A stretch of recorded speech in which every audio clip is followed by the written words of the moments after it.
Well, good afternoon and live from Texas, this is the Will Cain Show. Get results, take action. It tends to produce results. 43 people arrested just yesterday in our nation's capital following President Trump's crime crackdown. The president doubling down on making D.C. beautiful again. We're going to also fix up a place called Washington, D.C. We're going to make it so beautiful again. You're going to see a big change in Washington crime stats very soon. Or not the stats that they gave, because they turned out to be a total fraud. The real stats, the stats went through the roof. We think the Democrats will not do anything to stop crime, but we think the Republicans will do it almost unanimously. So we're going to need a crime bill. We're going to have this in good shape. And don't forget, in the border, everyone said it would take years and you'd have to go back to Congress. I never went to Congress for anything. I just said, close the border. And they closed the border. And that was the end of it. But one MSNBC analyst who appears to have a silver flame atop his head, appears to be an aged buddy from The Incredibles, said it's really not crime that he fears in D.C. A relatively small crime problem is being used for specific authoritarian purposes that we know and understand. When I go to D.C., I'm not afraid of losing my wallet so much as I'm afraid of losing my vote. I'm not afraid of losing my wallet so much as I'm afraid that my children's freedom to breathe will be stolen in a world where climate change policy is non-existent. As people have pointed out, it's scary walking down U Street at 1 a.m. Climate change just may beat you over the head and send you to the hospital. Joe Scarborough revealed the truth. D.C. reporters are privately concerned about crime, but then they publicly say something else about President Trump. I actually heard from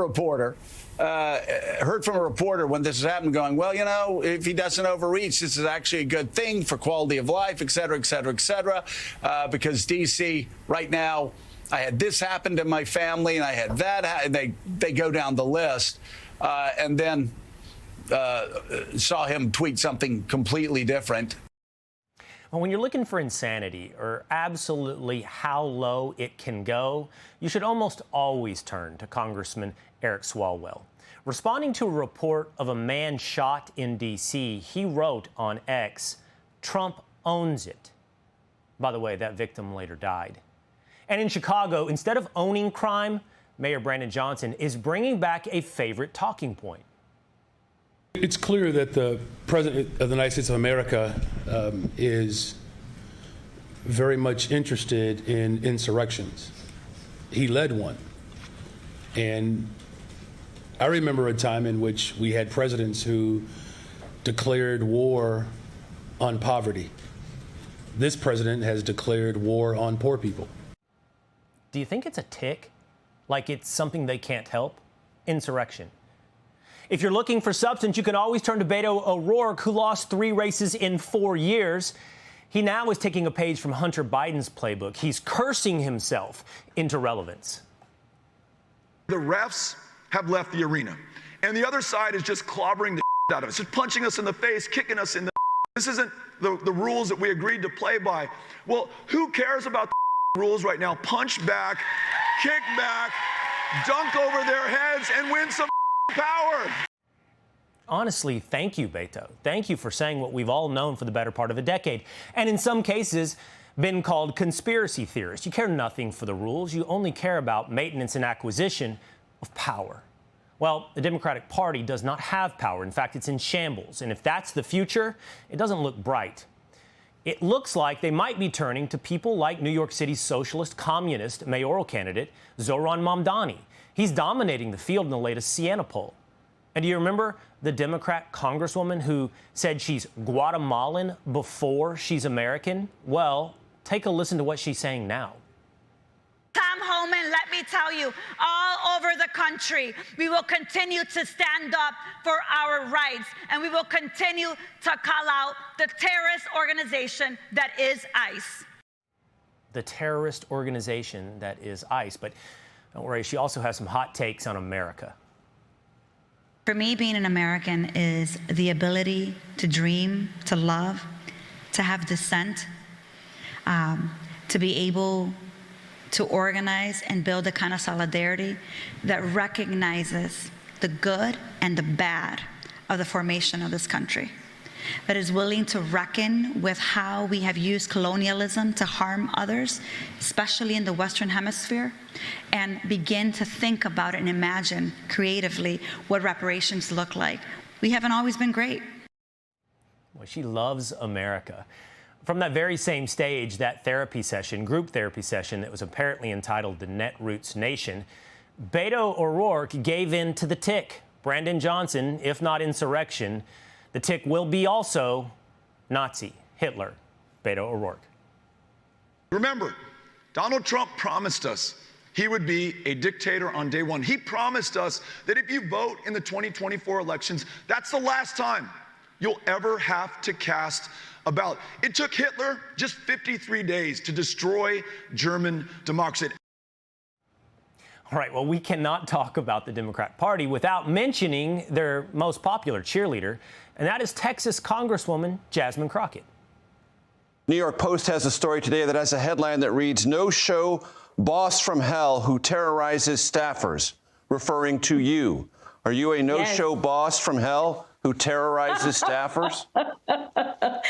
Oh, my goodness. Listen, I know that I have arrived, honey. That is the way that I see this, because as Beyonce says, if they're not talking about you, then obviously you must not be doing anything.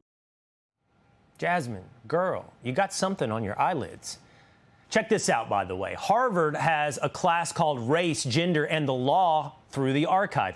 Its course description reads, quote, "From the First Lady Michelle Obama to political mastermind Stacey Abrams to Vice President Kamala Harris, black women have left their stamp on the 21st century politics and grassroots organizing." Stacey Abrams, like Beto O'Rourke, losing her way into national prominence. So we would like to look at each of these as an aberration, an outlier, just insanity inside the Democrat Party. But cumulatively, it is now defining the Democrat Party. Joining me now is former White House Deputy Chief of Staff and Fox News contributor Karl Rove. Karl, do you disagree with that? I mean, look, it's one after another, and it's the loudest and most popular, most celebrated voices. And this is what they think of America. Yeah, absolutely. First of all, let me say I'm disappointed in you. You're a fellow Texan, and you fell for that stupid fake name of Robert Francis O'Rourke. He dreamed that up in order to appeal to Hispanic voters. Do not use that ever again. His name is Robert Francis O'Rourke. So just refer to him by his given name, not by his phony name, if you wouldn't mind. Yeah. I mean, it's I don't mind. It's a deeply important thing to me. No more Beto. Yeah, Robert Francis. Yeah, yeah.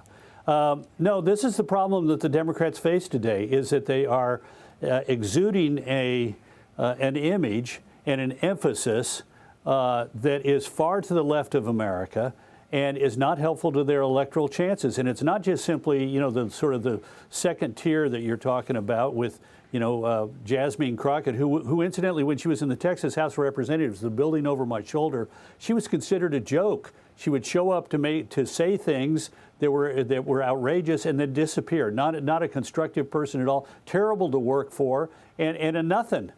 And now she's the face of the Democratic Party in many respects. Gavin Newsom, here's a guy who the more he is seen on the scene, the more he sounds like some of the clips you had there of Robert Francis O'Rourke and others. So the Democratic Party is in the moment where many people in the leadership of that party have decided that the way to win elections is to go further to the left, get uglier, more angry, more profane. And that's not where America is. That's not where the people who win in sort of red states like Brashear of Kentucky or in purple states like Shapiro of Pennsylvania, that's not how they conduct themselves. And if the Democrats, unfortunately, I think they're going to get stuck with Mamdani being their party's face, because he's going to be going into 2026, because if he wins the New York mayoral race, he's going to dominate the election coverage in November. And lots of people are going to say, is that what the Democratic Party really stands for?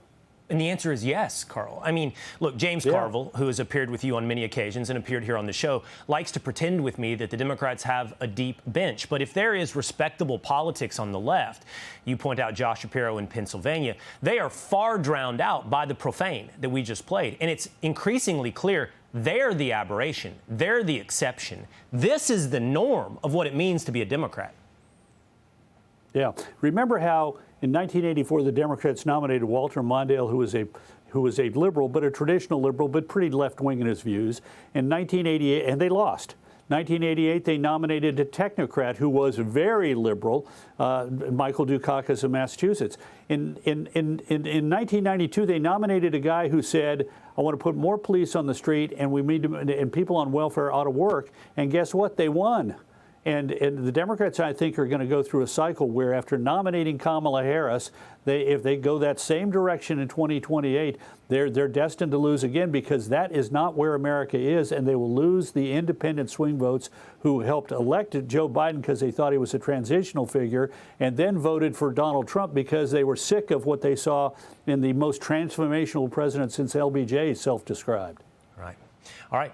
Good to see you. Thank you, Carl. I stand corrected. It will forever be Robert Francis O'Rourke. Thank you.